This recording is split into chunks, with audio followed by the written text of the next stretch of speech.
At the beginning of March, she went on a blind date, and by the end of March, she took her own life, choosing to end it. Why end one's life so easily? Many of us don't understand, and even many relationship bloggers wouldn't analyze such things. Tong Tong's family situation is imaginable. Her mother, after experiencing multiple unhappy marriages and falling into poverty, is a divorced woman. The men she has encountered are certainly the subjects of her daily complaints, including Tong Tong's father. She must also regret why she had so many children. Without these children, if she remarried, maybe she could have married someone with better conditions, so the children became their projections. In such an environment, what kind of maternal love do we think these children receive? However, Tong Tong did not give up on herself because of this. After graduating from elementary school, she dropped out to help her mother, who was not in good health, with household chores. She had to take her younger sister to and from school, traveling a long distance back and forth. Her uncle said, "Tong Tong is very filial. She is even willing to donate blood herself to ensure that her sister can finish her studies." But reality is often unfortunate.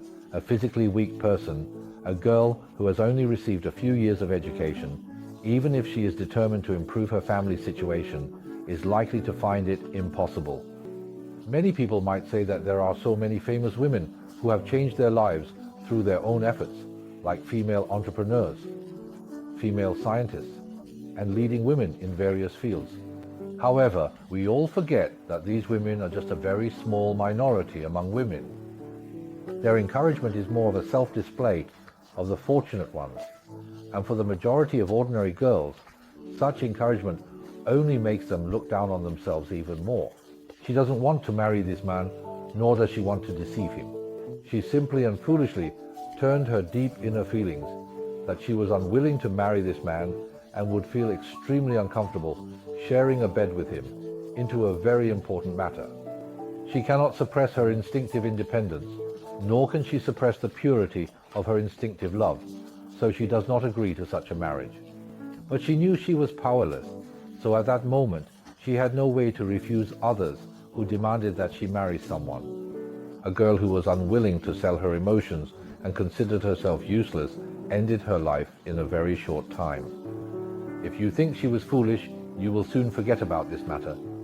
But if we have reverence for life, we can't help but wonder why her mother, after multiple divorces and having several children, had to fall into such a poor living environment. Most women cannot marry wealthy men. They even don't want to continue living with him because of his poverty. What kind of help can such women get from their husbands? Would women who can fight for property and interest with their husbands fall into such a state of poverty?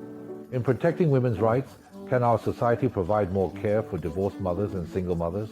We can't help but wonder as we encourage girls every day to strive and work hard and say that there is no difference between men and women.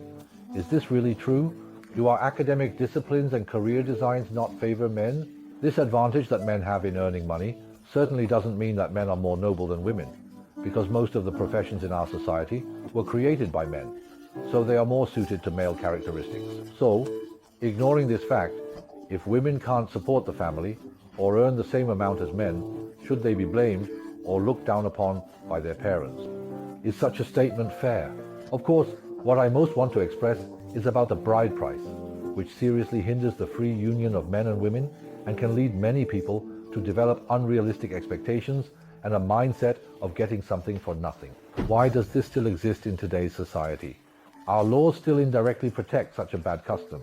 Without such a bad custom, would a girl, due to this self-deprecation and the conflict of not wanting to sell her soul, choose to easily end her own life? I'm not certain that the world is exactly as I describe, but I'm sure that in such an environment, such facts will occur countless times.